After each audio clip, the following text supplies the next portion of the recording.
السيدات والسادة الحضور الكريم. Ladies and gentlemen, I would like to welcome you in the second day of the EE Economic Development Conference. I would like to welcome you in Sharm el-Sheikh, the amazing city. Today, our program includes a number of panel discussions, sessions, and workshops. And starting in 45 minutes from now, speech by Dr. Ahmed Zuhail entitled The Egyptian Perspective, and provide a comprehensive study, and then we will come to know the different standpoints on the agenda to improve investment climate in Egypt. أيضاً على مدار هذا اليوم Throughout the day, we will also get to know the vision of Tony Blair, the Prime Minister of Britain and Ireland, formerly, in addition to different discussions on the energy field in Egypt and the necessity of diversification of emerging economies and other workshops in different fields. We will start the events of today, which is rich with the developments and activities. A discussion panel on the transformation of the vision into a reality to draw the path forward that will review the plan of Egypt for economic reform, and in which we will be addressed by Prime Minister Ibrahim Mahlab. You have the floor, sir.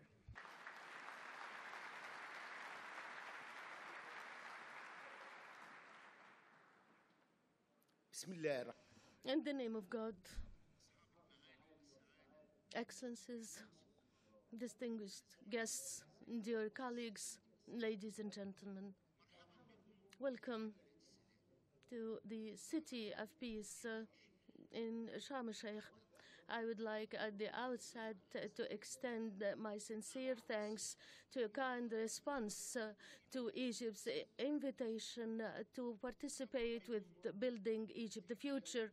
Welcome in the city and country of moderation between Africa, Asia, and Europe, as the two seas, the Mediterranean and the Red Sea meet. It's actually the country of moderation. It's in the geographical location that has been impacted on the moderation of climate and man. The Egyptian people, peace-loving people, maker of civilization since the dawn of history. I would like to welcome you in the heart of the earth. And the moderate Egypt is the gift of the Nile. Ladies and gentlemen, Egypt today, while welcoming you, is opening up its arms for a constructive and common cooperation and experience exchange, since we are truly making peace in which the world will enjoy peace, security, and prosperity. That reflects the confidence and trust in the Egyptian potentials and the solid foundations enjoyed by the Egyptian economy. The wide and the big volume of market in Egypt makes it the biggest economy concerning the domestic demand, and the demographic composition, 60% of which are youth, which constitutes a huge manpower and has the scientific, practical, and knowledge and innovation capacities that will enable it to achieve huge economic leaps. The genuity of Egypt's location enables Egypt to become a major and global hub to provide logistic and transport services. Allow me to present to you the vision of the government and how this vision opens up horizons for our renaissance in the coming years that will provide a climate of investment that will meet the needs of our people and those of the investors. Over the last months, we have moved on the 10 following tracks.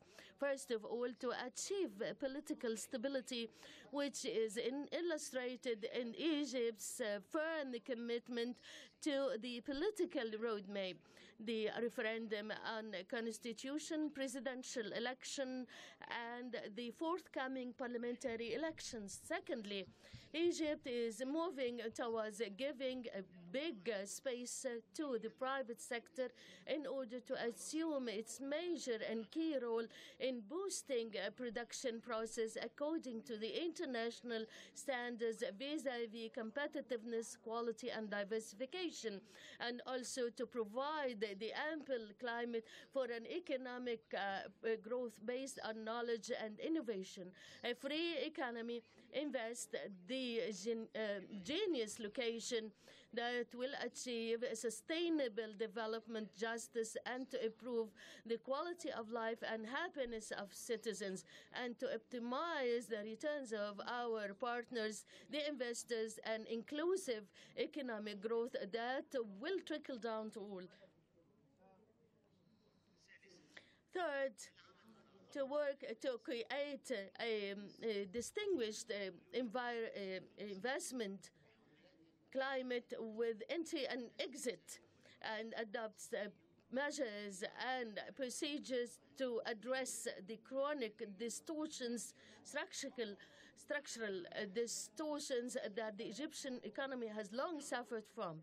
Fourth, provide a well-trained and qualified workforce to build a modern economy, and in order to achieve this, a ministry for vocational and technical training has been introduced so that both aspects will become a national project supervised and sponsored by the government and supported by industry community. Next, to introduce legislative and administrative reforms that called for the High Commission for the administrative and legislative reforms in order to strike the balance between the financial aspects and the social justice on the other hand. This resulted in or boosted by a political will to perform the necessary reforms and to stand up and resist any kind of pressures that want to achieve short-term achievements at the expense of a comprehensive development that will promote the competitiveness and growth in Egypt.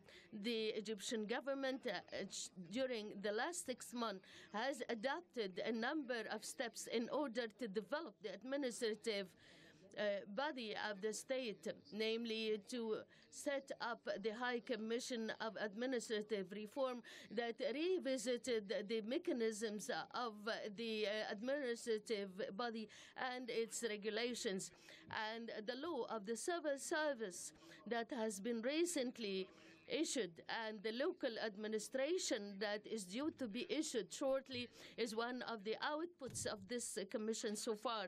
We have been interested and keen that these legislations enhance transparency, integrity, accountability, and also to reward and to punish, and also to select the calibers on the basis of efficiency, and to eradicate any sort of favoritism, and to be committed to the main principles of governance, and to put and implement the national strategy to combat corruption. That started with the National Committee to Combat Corruption, which includes all sponsorship and oversight agencies. This are all parallel in order to implement the 2030 development strategy that formulate how the Egyptian government foresee development, and we will listen to this in detail by the Minister of Planning. Next, the government, in participation with the business community and the stakeholders, has set up an integrated program to identify the importance of the economic legislations that should be amended or updated, or even to have new alternative legislations to overcome any kind of obstacles that negatively impact the investment climate.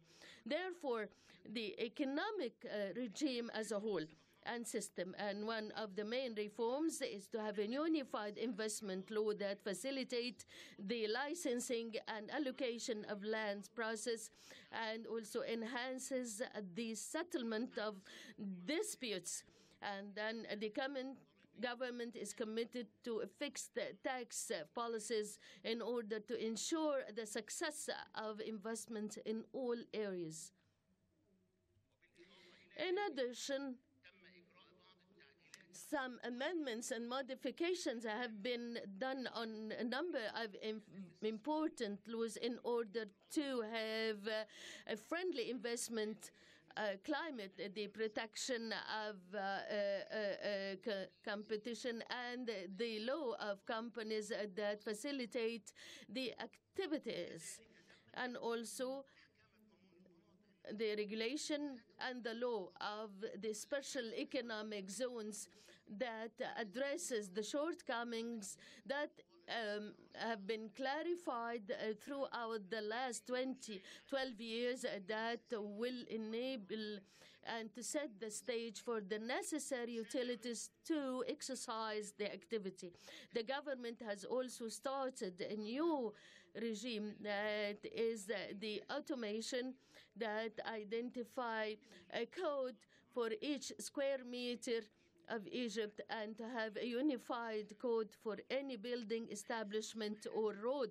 So this unified code is a cornerstone in linking and implementation and complementarity of all the database, and to include the informal economy in the formal economy, and to have a database of the assets, and to utilize the best utilization of services and targeting marginalized and most poor segments and most needy. Then the government has also launched the strategy of launching mega projects, starting with the new Suez Canal project that expresses and reflects the will of the Egyptians to continue the process of their grandfathers. The Egyptians are adding another dimension to the Suez Canal by digging a new canal that imposed a new reality on the navigation world map. As you know, that 10% of the global trade passes through the Suez Canal, and 23% of containers trade. And Egypt, by this new canal, aims at facilitating and streamlining the international trade, and to increase the national income and provide thousands of job opportunities. The new canal on its banks carry a huge investment opportunities that will activate the economy through the development of Suez Canal region, and also enhance the social security and national security, and spread the message of peace to the whole globe. What makes me proud and optimistic that this project was highly responsive on the part of the Egyptian. They played a symphony in the love of Egypt, and despite the huge challenges, they managed to collect more than 63 billion Egyptian pounds in 8 working days. In addition, that there are major products, including, for instance, the project of the Golden Triangle in the Upper Egypt, and development of the west-north-east coast, and creating a new agriculture community, and a Waynat project, and the huge grain project in Damietta, and establishing more than 20 industrial cities, and more than 3,000 kilometers road project, so that there will be vein of development to Egypt, the east, west, north, and south. And the new capital of Egypt that you have listened to yesterday. This project was presented to you.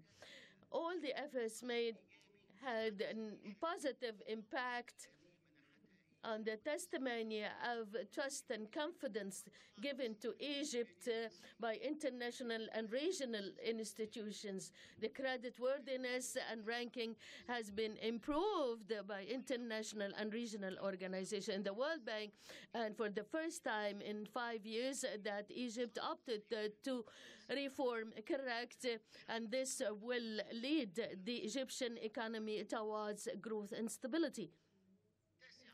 9. The government pays special attention and importance to the development of human capital, especially among youth, through the training for employment that will enable us to provide the necessary workforce that is in line with the demands of the marketplace, notably that this market is young. And the youth is a demographic gift, which is the real wealth of Egypt. Hence, we cannot ignore the right of the individuals and the families that could not wait for the fruits of these projects, though we declared a program to support the most needed households that have children, elderly, or special needs, and all will not be really fruitful without having a social network that will protect the marginalized, the disadvantaged, and the special needs people, while giving a double number of the target groups and also to launch the program of Karama and Takaful, reaching for these segments and social and health insurance for the disadvantaged. It's worth mentioning here that the government has reached these marginalized and most needed segments by working in development the scattered areas and the most needed villages and development of the bread system and subsidies for foodstuffs.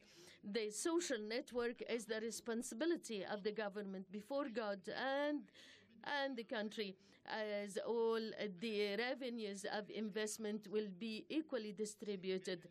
And in conclusion to this, the government has worked recently to expand on the micro and small enterprises to solve the problems of unemployment and limit and curb poverty.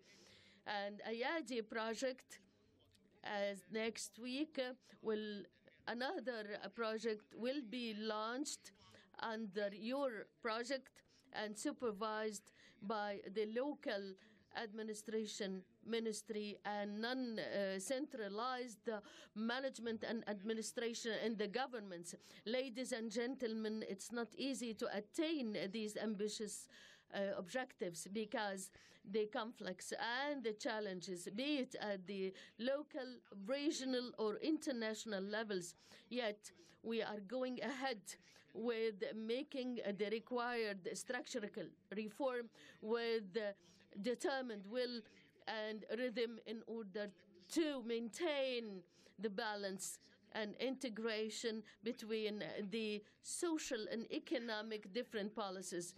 We have the political will and the courage that ensure the implementation of all this. In conclusion, I wouldn't miss to thank all those who contributed to this conference, which has become as a result of relentless dedication, effort for more than 6 months. I would like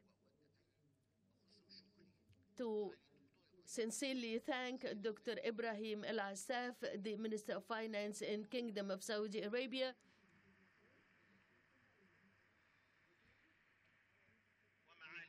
and Dr. Sultan Al-Jaber, the State Minister the United Arab Emirates and the head of coordinating office of the Emirati projects in Egypt, and all my colleagues at the cabinet, especially Dr. Nagla El-Ahwani, the Minister of International Cooperation, my colleague Ashraf Salman, Minister of Investment,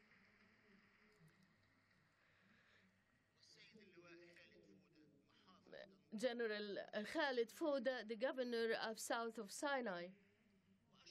I would like also to thank all those who worked and all the Egyptians who have their contribution that will be suitable to Egypt, the mother of the world.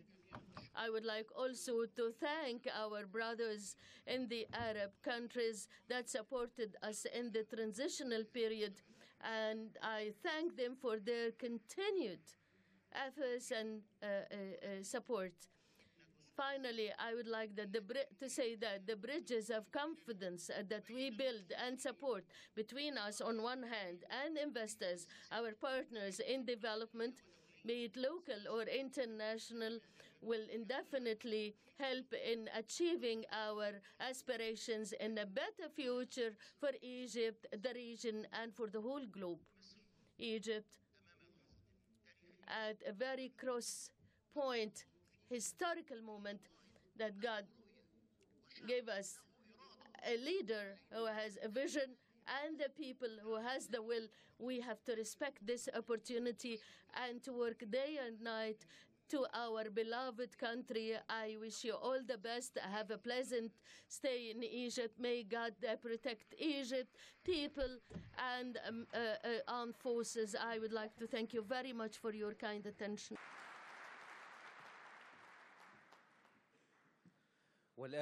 And now, with the speech of His Excellency Mr. Hisham, Ramez, Governor of the Central Bank of Egypt.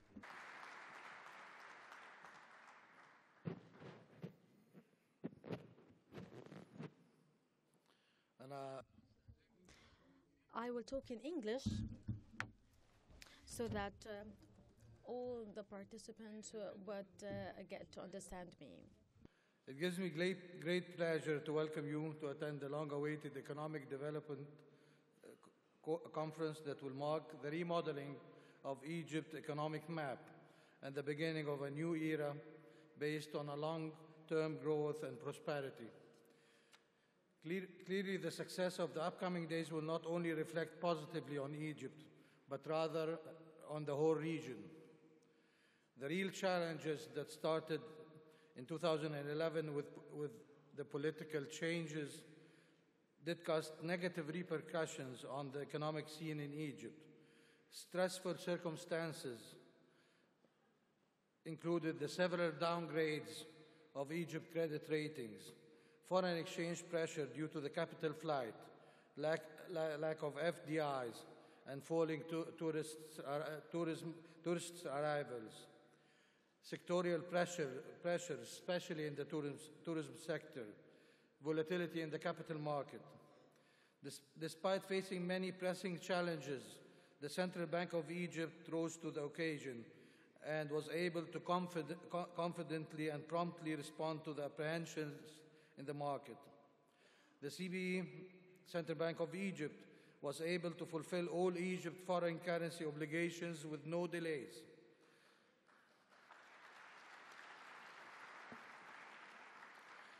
Such obligations included foreign debt,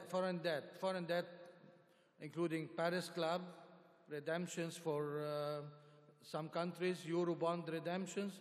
A figure of approximately $22 billion were paid in time. Capital flight of approximately, after the revolution of January 2011, of almost $14 billion were paid in time, and also, of course, the great pressure of the importing strategic goods, and the number is really big. Central Bank of Egypt had successfully fulfilled its role to safeguard the soundness of the banking sector and support the economy as a whole as follows. On the banking supervision front, the total banking sector balance sheet, if we compare December 2011 to December 2014, the total assets increased 53%. Total deposits increased 65%, and it was mainly retail deposits. Total net worth of banks increased 62%. Total loans increased 37%. Regarding the financial soundness indicators, the overall capital adequacy ratios of the banking sector stands at 13.1% in 2014, significantly above Basel III target of 10.5% in 2019. The return on average equity stands at 14.5% in 2014. The ratio of NPLs to total loans witnessed a remarkable development as it decreased from 13.6% in 2010 to 8.6% in 2014, while the coverage ratio has improved from 92.5% to 97%. The loans to deposit ratio stands currently at 40%, giving plenty of room for further growth and supporting the growth coming and that we are expecting. We have done lots of initiatives to ensure the well-functioning and the smoothness of the economic activities. In March 2013, the Central Bank announced an initiative for the tourism sector.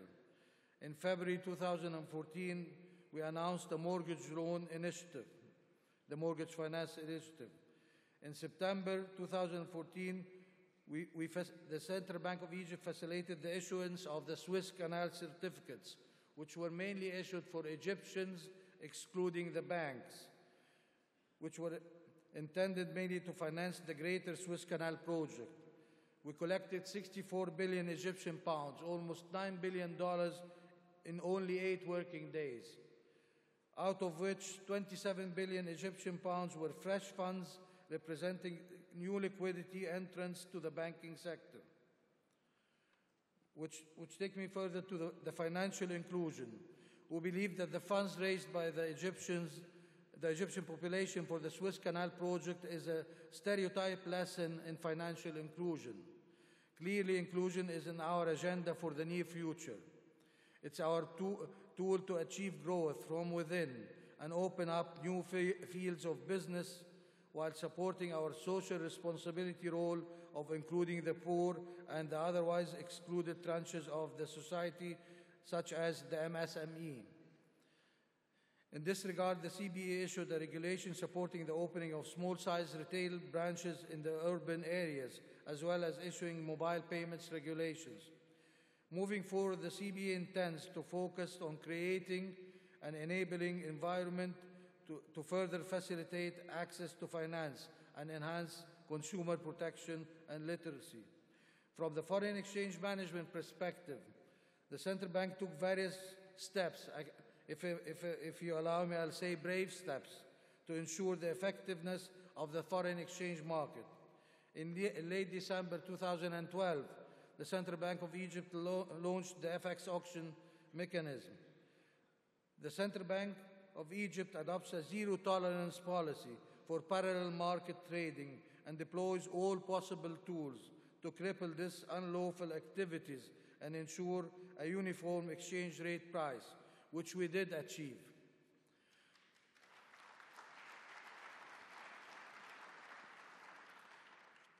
By being the Central Bank we have set a more flexible exchange rate policy, and we imposed some regulations, technical regulations that really eliminated the whole parallel market. In our Egyptian language, we call it the black market. There is no more. There is no black market anymore. In turn, transactions in the black market have come to an end. Banks witnessed a major surge in resources as liquidity is being redirected to the formal channels. This recovery in liquidity is predominantly utilized in covering foreign currency needs that ultimately contribute to stimulating the economy. While securing Egypt's strategic import needs was vital, honoring international commitments and reinforcing an investor-friendly environment were equally important. The best testimony of that would be, which I already mentioned earlier, that we were able to meet all Egypt foreign debt obligations with no delays.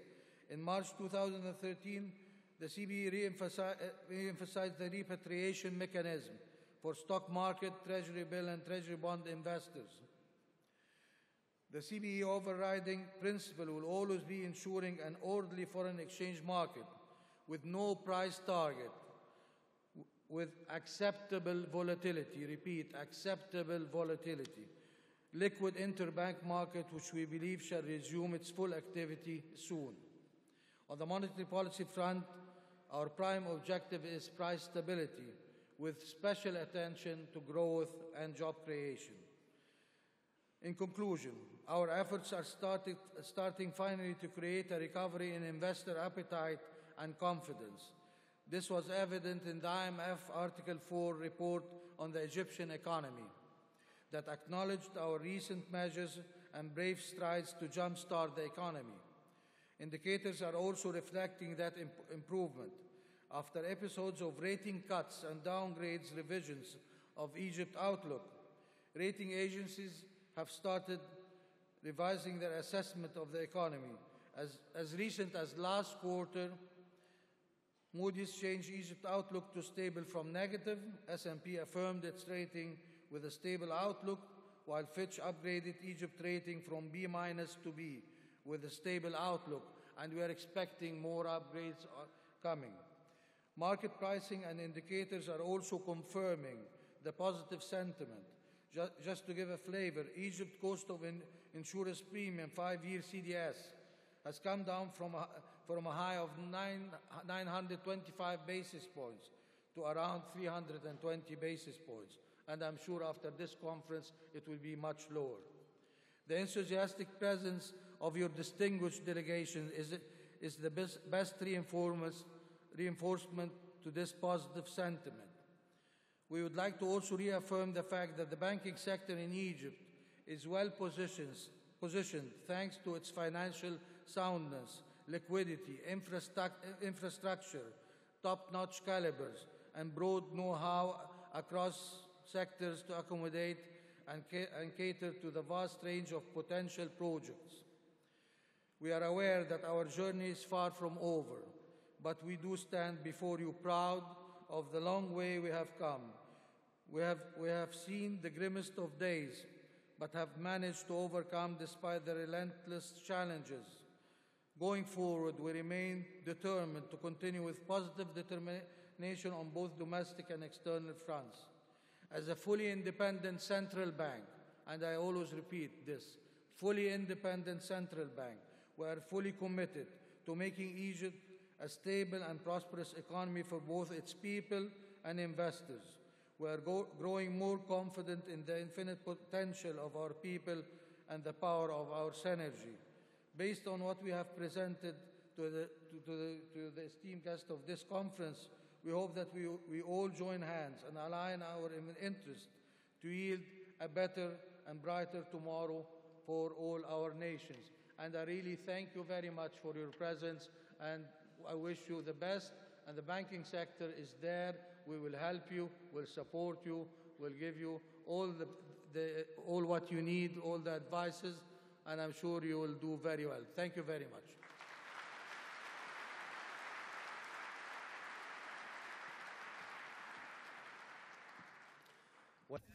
And now with the speech of Dr. Ashraf El-Araby, Minister of Planning and Administrative Reform in Egypt. Bismillah ar-Rahman ar-Rahim, Your Excellency, Prime Minister, Engineer Ibrahim Mahlab, Excellencies, distinguished guests, ladies and gentlemen, it's a great honor to welcome you to this unique gathering of heads of state, ministers, CEOs, diplomats, and investors from around the world. As we get underway today, I will not dwell on Egypt's very clear competitive fundamentals.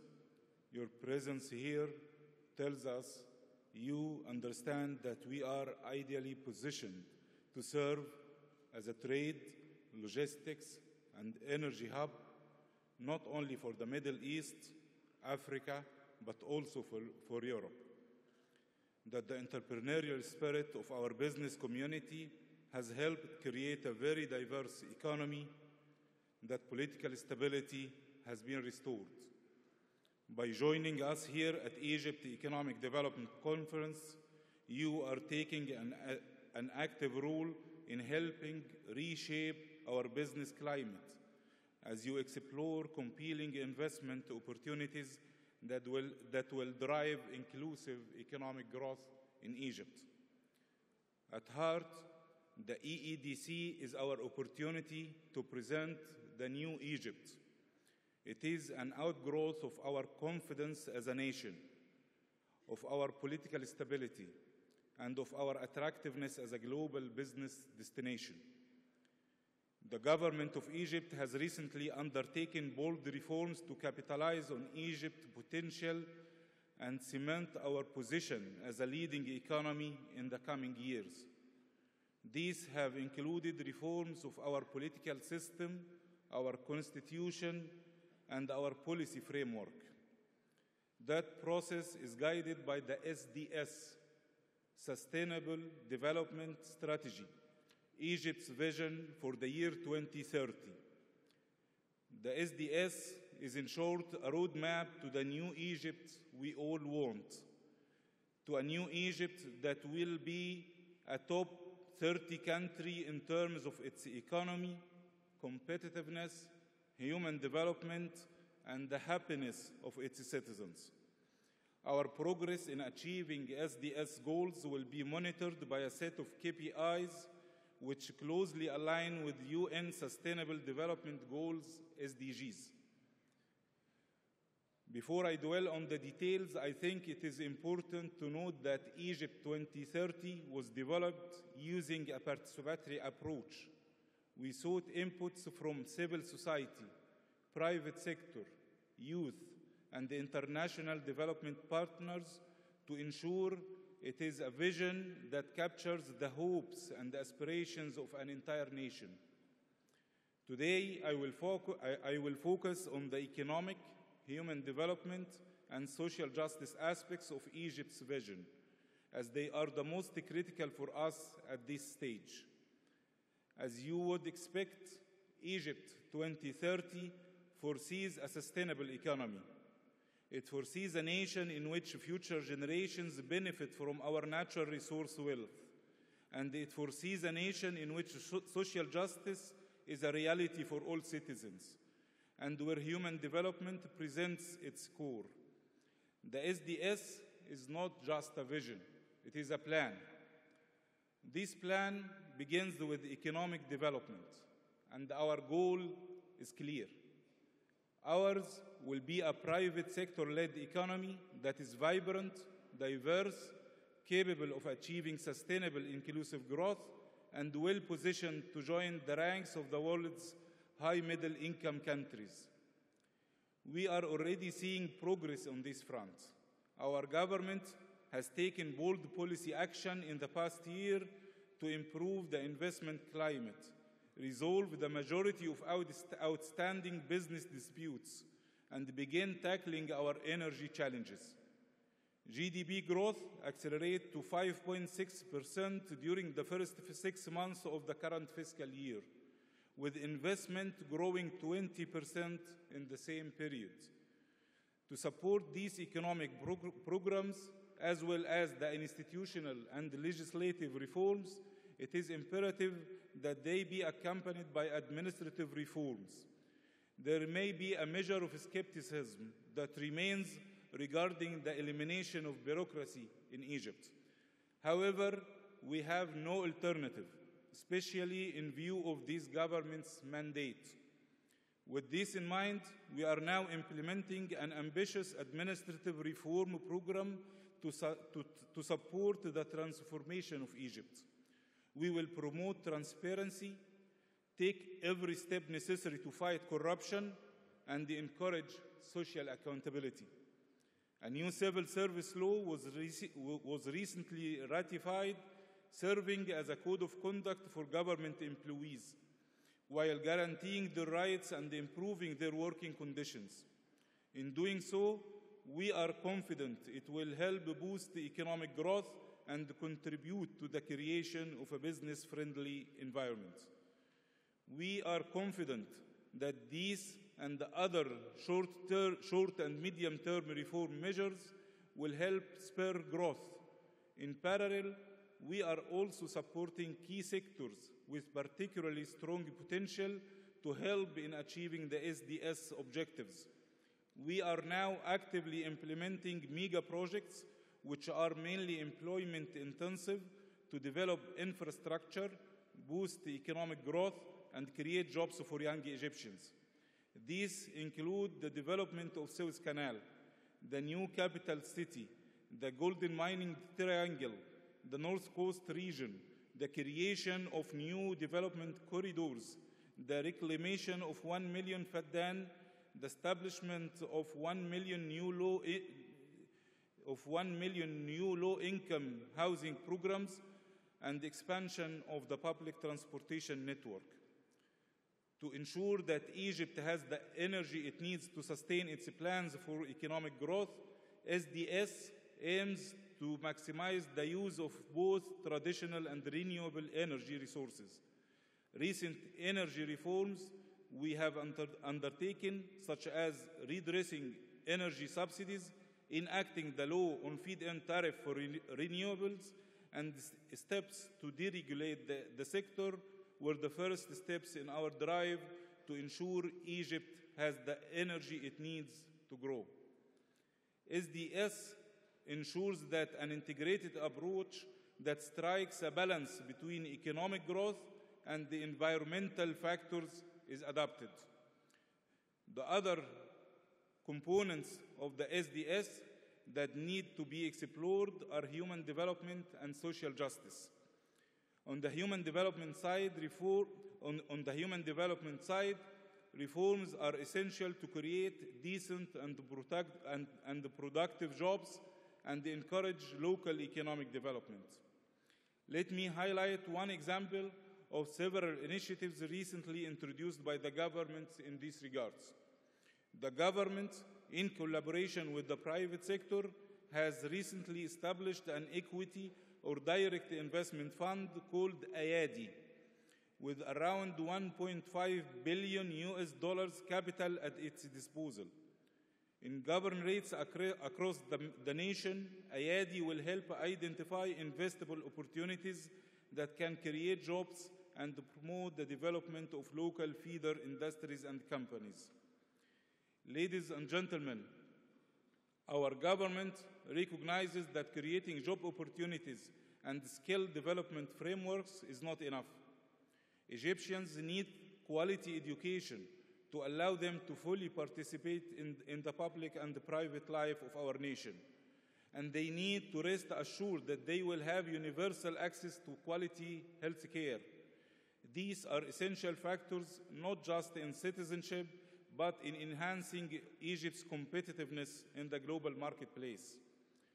On another front, the establishment of a Ministry of Population and the adoption of a national population strategy send a clear message that we are fully aware of the population challenge and committed to ensure that Egypt's workforce in 2030 is well educated, skilled, and healthy. Throughout, we will continue to emphasize a rights-based approach to improving the living conditions and the overall well-being of Egyptians. We will direct the economic surplus created by a large working-age population into human capital formation and development. This aligns with our constitutional imperative to spend on the betterment. This aligns with our constitutional imperative to spend on the betterment of our citizens, which mandates the state to allocate at least 10% of GNP to education, health, innovation, and scientific research. Finally, we consider the social justice aspect of SDS to be the core. Equal rights and equal access to economic, social, and political opportunities are key principles from which we will not waver. By 2030, Egypt aims to be among the top 20 countries in gender equality. We will have the gap between governorates in health and education and employment. In fact, our government has already taken several measures to pave the way for social justice. The Social Security pension was raised, and cash transfer programs, Takaful and Karama, were launched to increase the number of beneficiaries from 1.5 million to 3 million poor families. The social insurance law was amended to provide social and medical insurance to small farmers. A comprehensive action plan was launched to develop Egypt's poorest villages and improve citizens' lives. In conclusion, I would like to reaffirm the following messages. The Egyptian economy is recovering, and several investment opportunities are developed. The government is fully aware of all surrounding challenges and has a strong political will to tackle them. The government has already mapped out a clear vision and action plan for confronting these challenges and has begun implementation. Last but not least, the commitment of all stakeholders is a key to supporting a fast and steady recovery. Excellencies, ladies and gentlemen, before I conclude, I would like to invite you to follow a short video that summarizes our vision for Egypt 2030. 2014 was a year where Egypt witnessed major positive developments towards political stability. A new popular constitution was adopted, a new president was elected, and the road was paved for new parliamentary elections in 2015. The cabinet that was appointed in 2014 has proved its dedication to creating a sustainable development strategy for Egypt until 2030, with the vision of creating a modern, democratic, and productive society. According to the Sustainable Development Strategy, in 2030, Egypt will be in the top 30 nations in the world in terms of economic development, market competitiveness, human development, and citizen happiness. The Sustainable Development Strategy includes 12 fundamental pillars. For each pillar, an overall goal is formulated, and a number, a KPI, is selected. KPIs are aligned with the United Nations Sustainable Development Goals. The first pillar, the economic pillar. The economic pillar's aim is to support a market, competitive, and private sector-led economy characterized by a stable macroeconomic environment, maximizing value added, and generating adequate and productive job opportunities. The second pillar, the energy pillar. The energy pillar aims to maximize the use of domestic energy resources, traditional and renewable, developing the capacity of the nation's energy sector to become a pioneer in the field of renewable energy. The third pillar is the urban development pillar. This pillar deals with urban development issues, maximizing the utility and the balance between energy, water, and land development, as well as the reformation and development of the slums to improve the overall quality of urban life. The fourth pillar, the environmental pillar. This intends to promote the sustained improvement of the quality of life for present generations, to raise awareness about protecting the environment, and to reduce the impact of climate change in order to provide a clean, safe environment for future generations. The fifth pillar, the education pillar. This pillar tackles the need to have high-quality education, accessible to all within an effective institutional system. This educational system shall be a key contributing component to building an educated and integrated workforce that is poised to reach its maximum potential. The sixth pillar, the health pillar. This is present to prioritize the propagation of general health and safety through the application of an integrated, accessible, high-quality, and non-discriminatory healthcare system with comprehensive health coverage for all citizens. The seventh pillar, the knowledge, innovation, and scientific research pillar. This pillar's goal is to create an innovative and knowledge-based society needed to support its growth and secure human welfare. This shall be achieved through a high-quality institutional and legal infrastructure for scientific research, technology, and innovation. The 8th pillar, the transparency and efficient governmental institutions pillar. This mandates having an efficient and flexible administrative system, highly capable of maximizing the use of its resources and applying a clear and transparent governmental regulatory system. The 9th pillar, the social justice pillar. This pillar aims to emphasize the commitments of creating a fair, integrated society that is characterized by equal rights and equal access to economic, social, and political opportunity. The 10th pillar, the culture pillar. The culture pillar aims to achieve positive cultural awareness, both domestically and internationally. This propagation will reinforce Egypt's positive contribution to world heritage and support Egypt's soft power regionally and globally. The 11th pillar, the internal policy pillar. This pillar promotes the creation of a democratic political system. The internal policy pillar aims to support human rights, citizenship, and rule of law. This pillar will support a system that interacts with global developments, supports decentralization, and enables community empowerment, as well as strengthening the role of institutions and civil society. The 12th and final pillar, the foreign policy and national security pillar. The foreign policy and national security pillar aims to serve Egypt's core interests through a fair and balanced foreign policy and to maintaining national security while preserving justice and rule of law without discrimination. Through the application of these 12 pillars, Egypt will turn sustainable strategy into reality. All of these projects, numbers and facts are the beginning of a new page in Egypt's history. The government of Egypt has a strong and clear resolve to fulfill the sustainable development strategy, hand in hand with everyday Egyptian citizens, with the hope of creating a better and more prosperous Egypt.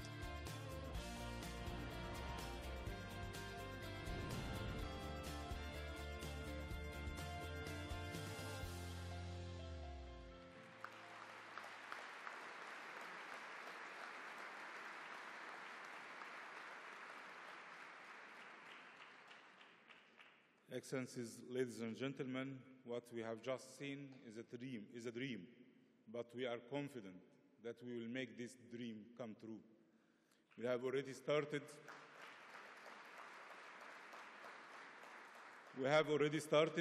We are committed to continue, and with your support and the efforts of all Egyptians, we will achieve our vision, inshallah. Thank you very much.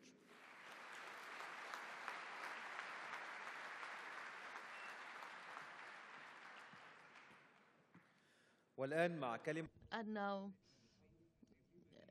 Dr. Hany Kadry, the Minister of Finance of Egypt, has the floor. Well, let me seize the moment to thank you all those who have made the effort to travel from the furthest and the nearest point to Sharm el-Sheikh to come and join us today while we are building for the future of the country, for the future of Egypt, for Egypt the future. So from the deepest point of my heart, I want to tell you thank you and thank you very much.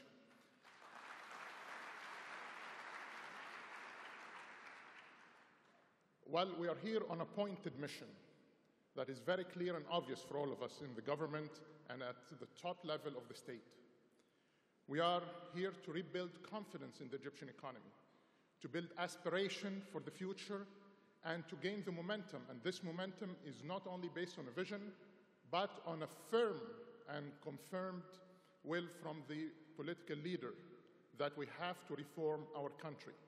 We have the vision, we have the policies, we have the programs, and we have all the projects that will help us to proceed and progress forward. In less than a year, this government has delivered on all aspects. Probably the Prime Minister has outlined them, and I will just shed a light on some of them. We are working on stretching all the foundations of this economy to grow faster, to grow bigger, and to grow better. The cutting of the red tapes that you have heard about, whether in the energy sector, the renewables, electricity, conventional electricity production and distribution, in the Suez Canal zone, where previously this was a big red tape where no investors were allowed to come close to. It is now becoming not just a passage of international trade, but it will be the world logistics and services hub to serve international trade and to serve industrialization in this country. We're stretching on the business opportunities that are available as well. At the time that no one wanted to take the first step in order to invest in the country, the government had to take that very first step with offering a number of projects while we were reforming our economy and maintaining our macroeconomic imbalances in order to restore the confidence element. And by now, as we speak now, investors are piling to take their stake and share into these projects. We've started with the Suez Canal. We have the agricultural projects, projects in the infrastructure, in transportation, in water treatment, in seaports developments, in roads developments, you name it. It's an endless, I would say almost infinite, unlimited list of investment opportunities throughout the entire realm and spectrum of doing business. We're also working on stretching the foundations of better economic policy management. And here, we started not only on the fiscal stance, it is covering all the fiscal, the monetary, the external sectors, the real sectors, and all the measures you have heard about, and I will come and zoom in on the fiscal policies in a little while. We're also stretching on improving our inclusiveness in growth. And this has started with a mandated constitutional order to increase spending on education, health, R&D to 10% of GDP. That will require us to secure the needed resources to increase spending on those items by at least 3.5 percentage points by end of 16-17. We've already started, we are progressing, and we'll reach that target by that year, inshallah. We have also made a policy frame that is announced everywhere, that no economic policy unless it's cushioned by a social program, and no social program that will be addressed except it is fully funded and sustained by an economic policy that will give it the funding throughout its lifetime. Not only that, but improving on the quality of the programs and the services and the commodities that are offered to our Egyptian citizens. It is their right, it is their dignity, and it's our duty to do this. And we're doing it, we can do it, and we shall deliver. On the fiscal reforms, we've implemented a number of reforms, headed by reducing the wasteful and unproductive and unfair energy subsidies, with a component in our fiscal consolidation program of 2% of GDP, out of 3.5 percentage points of the entire reforms that we intended. Yes, part of it was diluted by the depreciation in the exchange rate and increase in consumption in light with the increased demands, but also the reduction in the international prices had done the offsetting of those negative impacts. On taxation, we've made all the taxation policies that will help stretch, support, and give the foundations for better capital base on the economic level, on the national economic level. Just a few days ago, with the few amendments that His Excellency the President has done with the amendments to the investments law and few tax laws, we've reduced the sales tax on capital goods, namely machinery and equipment. We halved them from 10 to 5% with a bullet refund instead of having a tax credit system that investors will get refunded over a period of 3 years. That is one of our ways to deleverage our economy and to support our capital base. We've also made amendments to the income tax code, so no tax payment will be immediately demanded on swap contracts, but rather there will be a tax deferral until those swaps will materialize into cash. We're again Our tax policy, it is pointed to support the capital base and to do the business without burdening capital. We've also allowed that the accelerated depreciation to be optional and by choice rather than obligatory in the first year as it used to be since 2005. And this will allow the business also to make their choice according to the nature of their businesses and the nature of their financial structure. It is going to help deleveraging, and it's giving also support to the capital base on the national level. Even the taxation of the dividends, of the dividend incomes, it is meant, yes, to raise additional resources for the government in order to sustain our fiscal stance over the medium and long term as part of our policy to stretch our tax system and our revenue system to improve the buoyancy of our revenues, yes, but in the meantime, it has an economic homework to do. And this is also to stretch the capital base on the national level. What it's meant to be in a country like Egypt, where the distribution of dividend is exaggerated up to 70 and 80% on average. We want to maintain some capital inside the business in order to deleverage and in order to reinvest once again. And we have allowed a tax holiday, actually a tax exemption on the free stock distribution. So both in the taxation and in the exemption, we are supporting the capital base on the national level. We've taken other steps on the income tax to alleviate the risks of tax planning and harmful tax avoidance practices. Our institution is still in need to prepare and is still in need for training, but at least we have the legal structure that will help us to do it. We have got the property tax for the very first time in action since it was ratified back in 2008. It is a light tax, but it is sending a message, again, of stretching our tax base and our revenue buoyancy.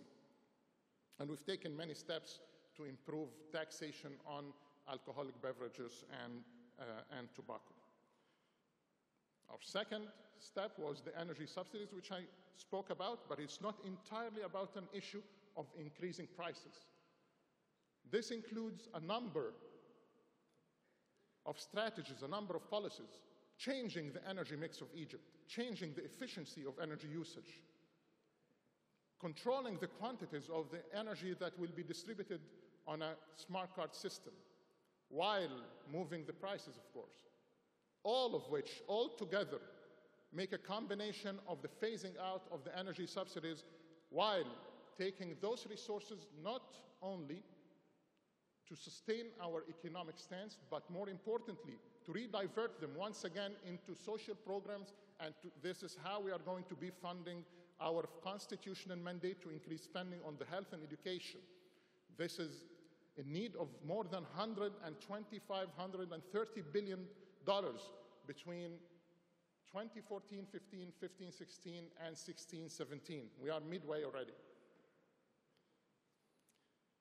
We've done better controls on government hiring, and the civil code that my colleague, Dr. Ashraf El-Araby, just mentioned is also going to be a tool to reduce the steepness of our wage increases in the government sector. It will take a few years to achieve or to reach that goal, but at least we have made the first step, which was the most difficult. Our next fiscal movements. We are moving towards a fully fledged value-added tax system that will take out all the awkward codes or the awkward clauses in the current code. It will be fair, it will be clear, it will be to the most and best conventional and best practices worldwide. We're working on it, we've started the social dialogue, we're continuing it, and I'm starting also an internal institution dialogue on it to talk to my staff from the new incomers into the tax authority, to the top of the tax authority, to see their vision on how we can progress on that institutionally as well as legally. We're going to unify the tax rate to 22.5% and make the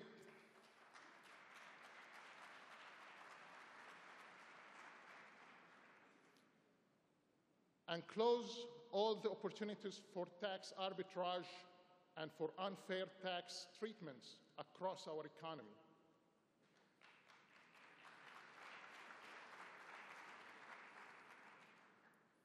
We're working on a new tax law. We're working on a sukuk law. Actually, we have the law, but it needs some amendments to fix some of the clauses that were changed over the past 2 years, and that in order to become operative. And we're going to issue sukuk not only domestically, but also we would place them on the international markets as well. This is part of our stretching of our financing capacity as well. Not only for the government, but to close the financing gap of the economy by all means. Government procurements law is also going to change, in addition to the full automation of our information and payment system inside the government. Where are we heading in the coming 4 or 5 years? Let me cruise you. On growth, we're going to be north of 6.5%. GDP per capita income is going to increase by some 50% to north of $5,000. The budget deficit to decline anywhere between 8.5%, and the total gross debt of the country, domestic and foreign, to come down between 80 to 85% of GDP. Inflation to be at the comfort zone level that was announced in the Article 4 consultation as addressed by the central bank, anywhere between 6 and 8%. Investment ratios north of 17%. Poverty on a declining trend, assuredly, inshallah. We have, by that time, the constitution mandate fully functioning. Hopefully, that also the services at the level of our citizens have been improved, and to accommodate those resources truly and candidly to improve the life of our citizens. And we've seen the happiness index, as was mentioned by my colleague, the Minister of Planning. We already have clear-cut measurements to what we're saying. We're building the confidence, not just on a future vision, but we have a track record already that has been achieved in a period of 1 year. Already growth has jumped from 1.2, 1.3% in the first half of last year to north of 5%, around 5.2%. The rating has come up. CDS rates have come down from 900 basis points to some 250, 260 basis points. The IMF report is balanced and is saying a main message in there. I hope you've all read it carefully. It says, yes, Egypt has the opportunities. Yes, Egypt has the challenges. Well and good. But most importantly, the government has the vision to maximize on those opportunities and has the vision to cope and meet and combat those challenges. The capital market was the best performer in 2014 worldwide.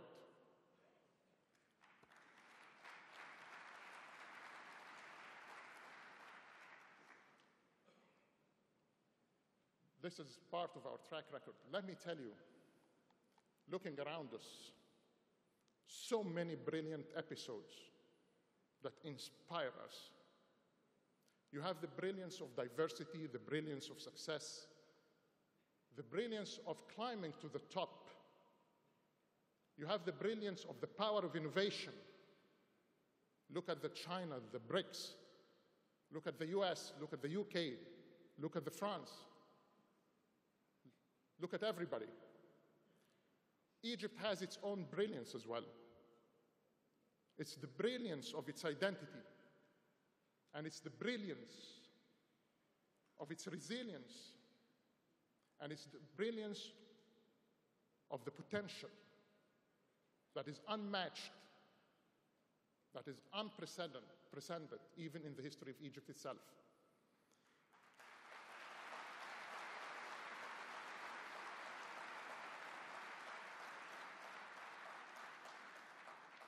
we're offering you a brilliant package.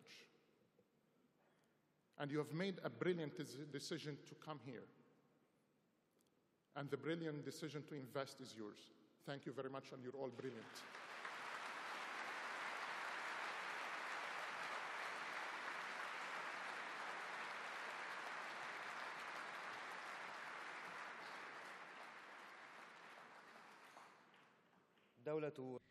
Excellency Prime Minister Egypt, Excellencies Ministers, I would like to thank you very much and kindly return to your seats.